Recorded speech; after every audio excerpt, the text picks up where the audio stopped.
Plantain is one of the world's most important yet widely misunderstood foods, a fruit that behaves like a vegetable, a starchy staple born from the banana family but evolving into something far more influential. While often confused with sweet bananas, plantains belong to a different culinary universe, one defined by starch dominance, structural density, and a profound ability to anchor entire cuisines. Widely consumed across Africa, Latin America, the Caribbean, India, and Southeast Asia, plantains support hundreds of millions of people, both culturally and nutritionally. Their story stretches through ancient trade routes, colonial exchanges, agricultural revolutions, and modern food security challenges. Botanically, plantains fall under the genus Musa, primarily classified within the AAB or AB groups, hybrid lineages born from the natural crossing of Musa acuminata, A genome, and Musa balbisiana, B genome. Whereas dessert bananas lean heavily toward the A genome, plantains inherit more of the B genome, resulting in firmer texture, higher starch concentration, and superior cooking performance. This genomic composition also lends greater resilience. B genome traits include drought tolerance, pest resistance, and stronger pseudostem development.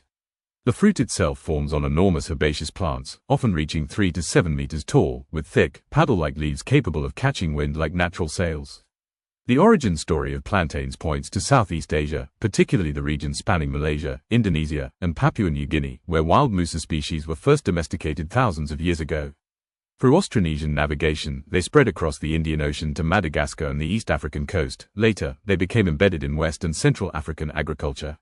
From Africa, plantains crossed the Atlantic during early colonial movements, integrating deeply into Caribbean and Latin American cuisines. Today, this ancient fruit stands as a global icon, representing resilience, cultural identity, and culinary tradition. Ripening stages reveal the plantain's biochemical drama. Unripe plantains are green, extremely firm, and dominated by resistant starch, complex carbohydrates that behave similarly to dietary fiber. At this stage, they fry into crisp chips, boil into dense starch blocks, or cook into savory comfort foods. As the peel transitions from green to yellow and eventually black, enzymes convert starches into simple sugars, softening the pulp and transforming the flavor profile. This ripe stage is beloved for dishes like caramelized maduros, sweet plantain fritters, and baked preparations with cinnamon or spice. Each stage of ripeness unlocks different culinary uses. Few fruits offer as wide a functional range. Nutritionally, plantains deliver slow-release energy ideal for physically demanding lifestyles. A typical cooked serving provides substantial carbohydrates, vitamin A precursors, vitamin C, potassium levels comparable to bananas, magnesium, and moderate fiber. Because the starch is less sugary than dessert bananas, plantains offer steadier glycemic behavior, making them a foundational carbohydrate across several regions.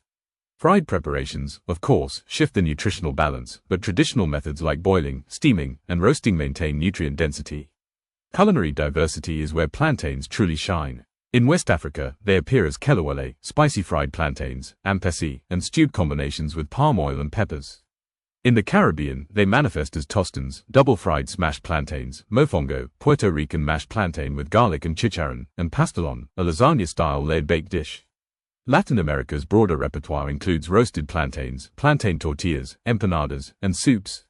In South India and Sri Lanka, plantains join curries, chips, and steamed dishes. The plantain's adaptability reflects history. Every culture that adopts it re-engineers it into something uniquely local.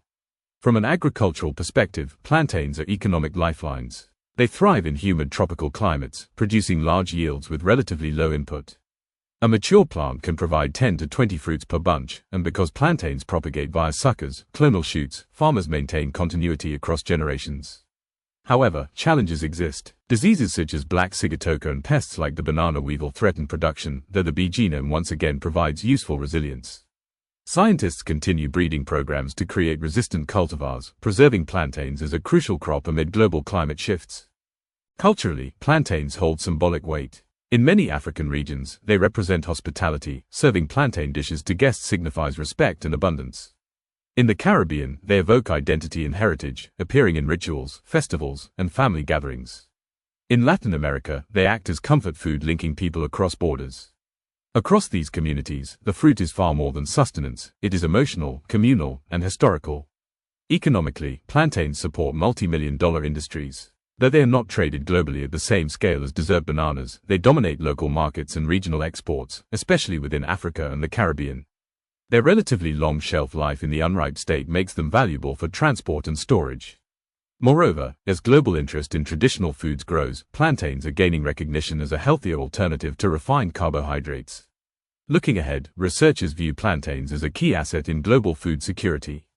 Their combination of climate tolerance, high caloric yield, and culinary flexibility makes them ideal for feeding growing populations.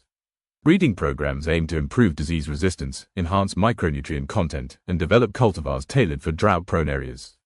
In a changing world, the humble plantain may become even more essential.